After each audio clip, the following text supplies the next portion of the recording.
if you're hungry, it's not a deterministic drive. It's a subpersonality that has a goal, and then it has a bunch of action patterns that are going to work in reference to that goal. It has a bunch of perceptions that suit that goal, and it organizes your emotional responses around that goal. And so to think about it as a personality is it's a much more intelligent way to look at it. One of the things about Skinner's rats, you know, Skinner could get rats to do almost everything, and he would reward them with food. And so he had a simple rat model, but his rats were starved down to 75% of their normal body weight. So not only were they not social, gregarious rats like rats are, because they were isolated, they were genetically altered from wild rats, but they also weren't as complex as a real rat because they were starving. And so, but you know, a starving rat is a pretty good model of a rat, and a rat is a pretty good model of a person. But a lot of our models of simple behavioral learning were based on starving, isolated rats. So anyways, how to think about motivation? We'll think about it from the hypothalamic perspective. So we could say one thing that motivation does is set goals. And we could say that emotions track progress towards goals. And I'm going to use that schema even though it's not exactly right. So you say, well, motivation determines where you're going to aim. So if you're hungry, you're going to aim at something to eat. And then that will organize your perceptions so that you zero out everything that isn't relevant to that task, which is almost everything. You concentrate on those few things that are going to facilitate your movement forward. When you encounter those things, that produces positive emotion as you move through the world towards your goal, and you see that things are laying themselves out that facilitate your movement forward. Those things cause positive emotion. And if you encounter anything that gets in the way, then that produces negative emotion, and it can be like threat, because you're not supposed to encounter something that gets in the way. It can be anger, so that you move it away. It can be frustration, disappointment, grief. Those would, if you had a response that serious to an obstacle, it would probably punish the little motivated frame right out of existence. You know, so you walk downstairs and, I don't know, the contracting company has set a wrecking ball through your kitchen. It's like, that's going to be disappointing. You're not going to keep eating the peanut butter sandwich in the rubble. That little frame is going to get punished out of existence, and some new goal is going to pop up in its stead. And you know, one of the things we're going to try to sort out is how do you decide when you've encountered an obstacle that's so big that you should just quit and go do something else, because that's not obvious. You know, and you can get into counterproductive persistence pretty easily. So we don't know how people solve that problem. It's a really complicated one. So anyways, we're going to work on that scenario. Your hypothalamus pops up micro goals that are directly relevant to biological survival. That produces a frame of reference. So it's not a goal, it's not a drive, and it's not a collection of behaviors. It's a little personality. And the personality has a viewpoint, it has thoughts that go along with it. It has perceptions, it has action tendencies, all of that. You can see this in addiction, most particularly. So one of the things that you find often with people who are alcoholic is they lie all the time. And that's because when they've built a little alcohol-dependent personality inside of themselves, or a big one, maybe it's 90% of their personality, and one of the things that consists of is all the rationalizations that they've used over the years to justify their addiction to themselves and to other people. And so the addiction has a personality.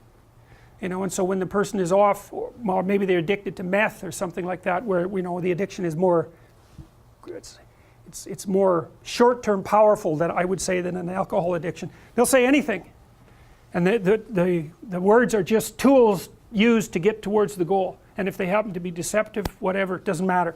They're just practical tools to get towards the goal. And then when you get towards the goal and you take a nice shot of meth or something like that, you reinforce all those rationales that you used to get the drug, and then the next time you're even a better deceiver and liar. So okay, so we're going to say motivations, one way of thinking about it is they set goals, but it's not the right way of thinking about it. They produce a whole framework of interpretation. And so we're going to think about that framework of interpretation. And then emotions emerge inside of that. So that's it. So the world is framed, motivation set goals. You could say the world has to be framed. So motivation sets that frame. Goals, emotions, perceptions, and actions. And then actions track progress. So positive emotion says you're moving forward properly towards your goal. And if you encounter something you don't expect, you stop.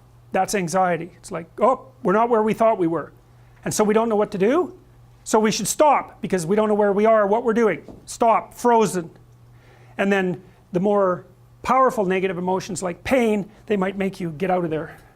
So emotions: forward, stop, reverse. That's your emotions within that motivated frame. So, and that's another example of how your mind is embedded in your body. Your emotions are like they're offshoots of action tendencies. That's the right way to think about it, because action is everything fundamentally. So what are some basic motivations? Most of these are regulated by the hypothalamus, by the way, and that tells you just how important a control system it is. The other thing that's useful to know about the hypothalamus is that it has projections going up from it that are like tree trunks, and inhibitory projections coming down that are like grapevines.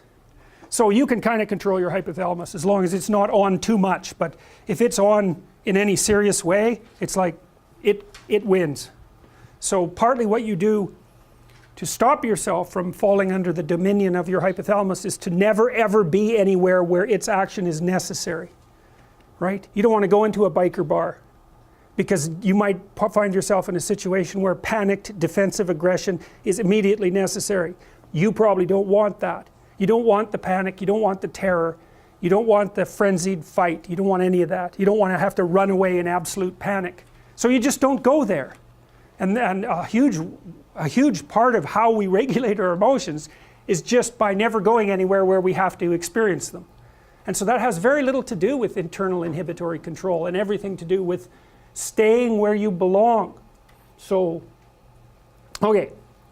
So, basic motivations: hunger, thirst, pain. Pain is not regulated by the hypothalamus. That's a different circuit. Anger / aggression, thermoregulation, panic and escape, affiliation and care, sexual desire, exploration, play. And you can kind of break those in, into the classic Darwinian categories too, and say, well, there's a set of motivations that go along with self-maintenance. That'd be your survival. Ingestive and defensive. See, I've sort of coded them there. So the self-maintenance, there's an ingestive set of basic motivations that go with self-maintenance. You say that's hunger, thirst. There's a set of defensive motivations: pain, anger, thermoregulation, panic and escape. And then there's motivations that are associated with reproduction: affiliation, care, and sexual desire. And then I put exploration and play sort of outside of that. I would say because those two things serve both of these approximately equally.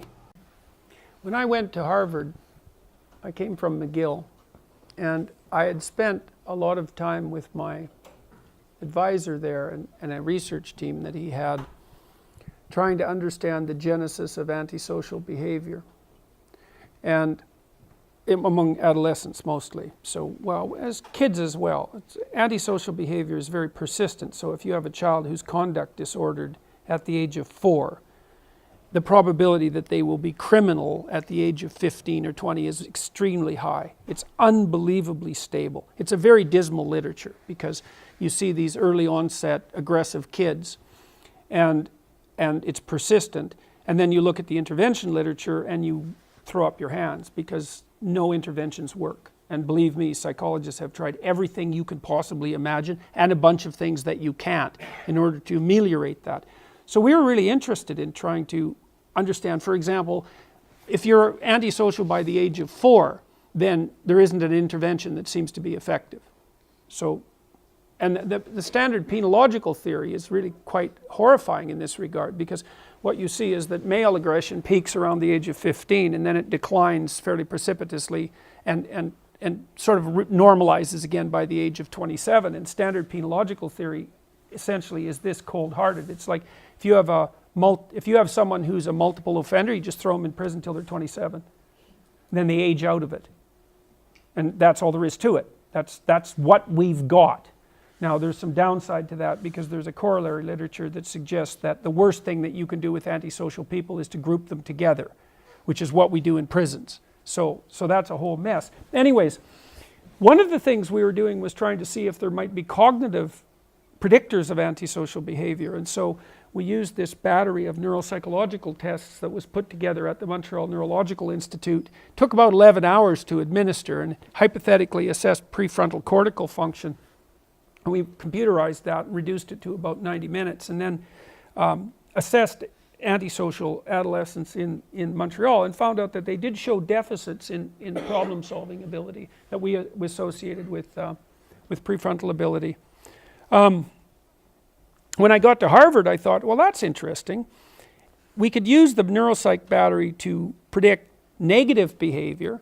Perhaps we could use it to predict positive behavior. So I thought, well, what if we turned the neuropsych battery over and thought, well, can we predict grades, for example? Because that's a decent thing to predict. So we ran a study that looked at Harvard kids, University of Toronto kids, line workers at a Milwaukee factory, and managers and executives at the same factory. And what we found was that the average score across these neuropsychological tests, they were kind of like games. They were game-like, So in one test, there were 5 lights in the middle of the screen, and a box was associated with each light, and you had to learn by trial and error which box was associated with each light. That was one of the tests. So we took people's average score across the tests because they seemed to clump together into a single structure. You can find that out statistically. If you take a bunch of tests, you can find out how they clump together statistically by looking at their patterns of correlations. And you might get multiple clumps, which is what happens with personality research, where you get 5, or you might get a singular clump, which is what happens in cognitive research. And we got a single clump, essentially. And then we were trying to figure out if, at the same time, I was reading the literature on performance prediction. And there's an extensive literature on performance prediction, a lot of it generated by the armed forces, by the way, indicating that IQ is a very good predictor of long-term life success. And so here's the general rule. If your job is simple, which means you do the same thing every day, then IQ predicts how fast you'll learn the job, but not how well you do it. But if your job is complex, which means that the demands change on an ongoing basis, then the best predictor of success is general cognitive ability. And I learned that the general cognitive ability tests clump together into a single factor. That's fluid intelligence, or IQ. And then we didn't know if the factor that we had found was the same factor as IQ. And we still haven't really figured out whether or not that was the case, because it kind of depends on how you do the analysis. But anyways, I got deeply into the performance prediction literature, and I found out, well, if you wanted to predict people's performance in life, there's a couple of things you need to know. You need to know their general cognitive ability if they're going to do a complex job. You need to know their trait conscientiousness. Some of you might have heard that rebranded as grit in a very corrupt act, by the way, because it's a good predictor of long-term life success. Freedom from negative emotion, low neuroticism, is another predictor, but it's sort of third on the hierarchy. And then openness to experience, which is a personality trait, is associated with expertise in creative domains. The evidence that, now I should tell you, since it's such a complicated question, I should tell you how to make an IQ test, because it's actually really easy, and you need to know this to actually understand what IQ is. So imagine that you generated a set of 10,000 questions, okay, about anything. They could be math problems, they could be general knowledge, they could be vocabulary, they could be multiple choice. It really doesn't matter what they're about, as long as they require abstraction to solve. So they'd be formulated linguistically, but mathematically would also apply. And then you have those 10,000 questions. Now you take a random set of 100 of those questions, and you give them to 1,000 people, and all you do is sum up the answers, right? So some people are going to get most of them right, and some of them are going to get most of them wrong. You just rank order the people in terms of their score. Correct that for age and you have IQ. That's all there is to it. And what you'll find is that no matter which random set of 100 questions you take, the people at the top of one random set will be at the top of all the others. And with very, very, very high consistency. So one thing you need to know is that if any social science claims whatsoever are correct, then the IQ claims are correct, because the IQ claims are more psychometrically rigorous than any other phenomenon that's been discovered by social scientists. Now, the IQ literature is a dismal literature. No one likes it. Here's why. Here's an example. So here's a fun little fact for you, for liberals and conservatives alike, because conservatives think there's a job for everyone if people just get off their asses and get to work. And liberals think, well, you can train anyone to do anything. It's like, no, there isn't a job for everyone. And no, you can't train everyone to do everything. That's wrong. And here's one of the consequences of that. So as I mentioned, the Armed Forces has done a lot of work on IQ, and they started back in 1919, and the reason they did that was because, well, for obvious reasons, let's say there's a war and you want to get qualified people into the officer positions as rapidly as possible, or you'll lose. So that's a reason. Now the Armed Forces has experimented with IQ tests since 1919, and in the last 20 years a law was passed as a consequence of that analysis, which was that it was illegal to induct anyone into the Armed Forces who had an IQ of less than 83. Now the question is why? And the answer was, all of that effort put in by the Armed Forces indicated that if you had an IQ of 83 or less, there wasn't anything that you could be trained to do in the military that wasn't positively counterproductive. Now you got to think about that, because the military is chronically desperate for people, right? It's not like people are lining up to be inducted, right? They have to go out and recruit, and it's not easy, and so they're desperate to get their hands on every body they can possibly manage. And then, especially in wartime, but also in peacetime. But then there was another reason too, which was the Armed Forces was also set up from a policy perspective to take people in the underclass, let's say, and train them and move them up at least into the working class or maybe the middle class. So there's a policy element to it too. And so even from that perspective, you could see that the military is desperate to bring people in. But well, with an IQ of 83 or less, it's not happening. Okay, so how many people have an IQ of 83 or less? 10%. Now, if that doesn't hurt you to hear, then you didn't hear it properly. Because what it implies is that in a complex society like ours, and one that's becoming increasingly complex, there isn't anything for 10% of the population to do. All right, well, what are we going to do? Are we going to ignore that? We're going to run away from that? And believe me, we have every reason to. Or we're going to contend with the fact that we need to figure out how it might be possible to find a place for people on the lower end of the general cognitive distribution to take their productive and worthwhile place in society. And that isn't just going to be a matter of dumping money down the hierarchy, because giving people who have nothing to do money isn't helpful. It doesn't work. It's not that simple. Well, so that's kind of an answer to the question of whether or not we should deal with IQ forthrightly. It's like, if you can find a flaw in that logic, like, just go right ahead. It's not like I was thrilled to death to discover all of this. By no stretch of the imagination was that the case. So what? So IQ is reliable and valid. That's the first thing. It's more reliable and valid than any other psychometric test ever designed by social scientists by a factor of about 3. That's fact number 1. Fact number 2 is it predicts long-term life outcome at about 0.3, 0.4, which leaves about 85%, 70 to 85% of the story unexplained, but it's still the best thing that we have.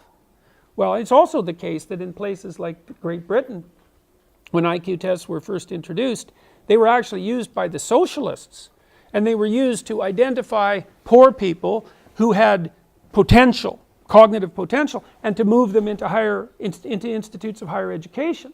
So there's an upside, a social upside as well. This is something you can't say anything about without immediately being killed. So I'm hesitant to broach the topic. But I'll tell you one thing that I did in the last week that's relevant to this. And this just shows you how complex the problem is. First of all, we should point out that race is a very difficult thing to define because racial boundaries aren't tight, right? So when you talk about racial differences in IQ, you're faced with the thorny problem of defining race. And that's a big problem from a scientific perspective. But we'll leave that aside. And I wrote an article this week. Somebody stood up at one point in one of my talks, and Vice, bless their hearts, took this particular question and used it as an indication of the quality of the people who are my so-called followers. And by the way, the quality of my so-called followers is pretty damn high.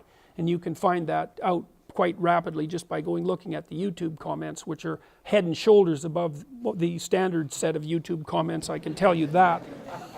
So someone asked me about the Jewish question, right? And the implication, it was actually someone Jewish, and the implication was that Jews are overrepresented in positions of authority and power. And I had just spoken for like an hour and a half, and you know, this guy had an axe to grind, and I thought, there's no goddamn way I'm getting into this at the moment. And so I said I can't answer that question. But that's not a very good answer. So I wrote a blog post this week, and I said, look, here's the situation. All right. Jews are overrepresented in positions of power and authority. But then let's open our eyes a little bit, eh? And think for like 2 or 3 seconds and think, hey, guess what? They're also overrepresented in positions of competence.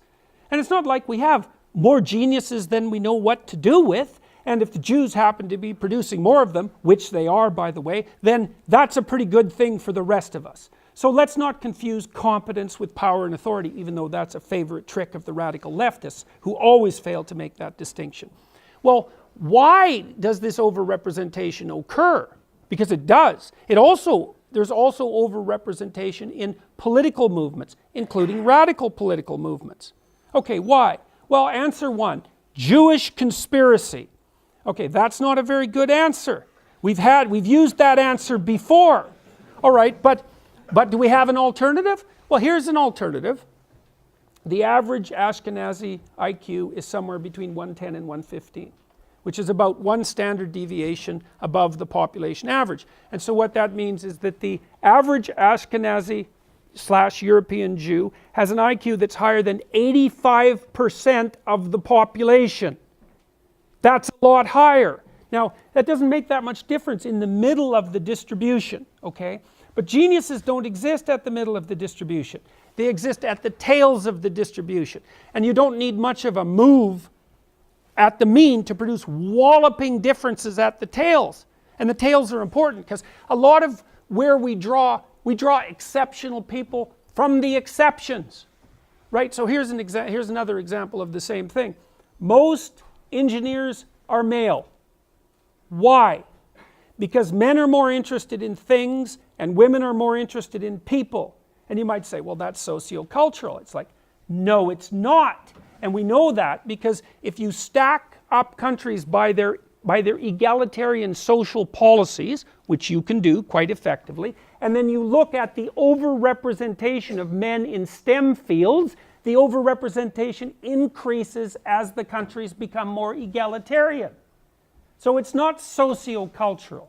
Okay, now men aren't that much more interested in things than women. It's 1 standard deviation, which is about the same difference, by the way, between the population norm and the Ashkenazi Jews. But if you're looking at the 1 person in 20 or the 1 person in 50 who's hyper interested in things and thus likely to become an engineer, then most of them are men. Here's another example of the same thing. Men are more aggressive than women. Now, you might ask, how much? And the answer to that is, best place to look at that is in Sweden, where the egalitarian policies have been laid out for a long period of time, and you can get a more direct inference about biology. If you took a random man and a random woman out of the population, and you had to bet on who was more aggressive, and you bet on the man, you'd be right 60% of the time. So that's not that much, right? It deviates from 50-50, but it's not like 90-10, it's 60-40. Okay, so what does that mean? Well, we got a tail problem here again. Let's say that now you decide to go out onto the extremes of aggression and you identify the most aggressive 1 in 100 persons. They're all men. Guess who's in prison? Those people. That's why most of the people in prison are men. And so this is elementary. Part of the problem in our society is that we don't understand statistics. We don't understand that you can have relatively small differences at the population level that produce walloping consequences at the tails of the distribution. Okay, so back to IQ. One final thing to say about IQ. The ethnic differences are difficult to dispense with.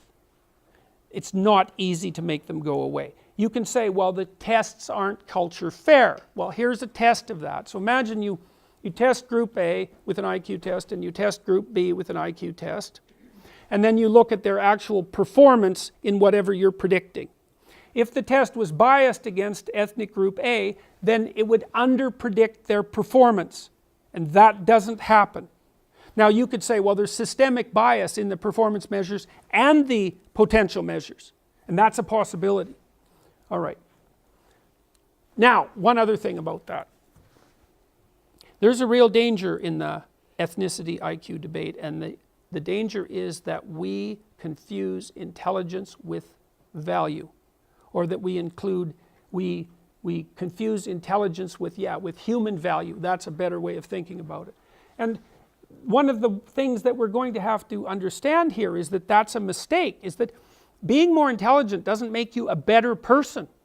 That's not the case. It makes you more useful for complex cognitive operations, but you can be pretty damn horrific as a genius son of a bitch, right? It's morally neutral, and we also know that from the psychometric data, by the way. There doesn't seem to be any relationship whatsoever between intelligence and virtue. And so if it does turn out that nature and the fates do not align with our egalitarian presuppositions, which is highly probable, we shouldn't therefore make the mistake of assuming that if group A or person A is lower on one of these attributes than group B or person B, that is somehow reflective of their intrinsic value as human beings. That's a big mistake.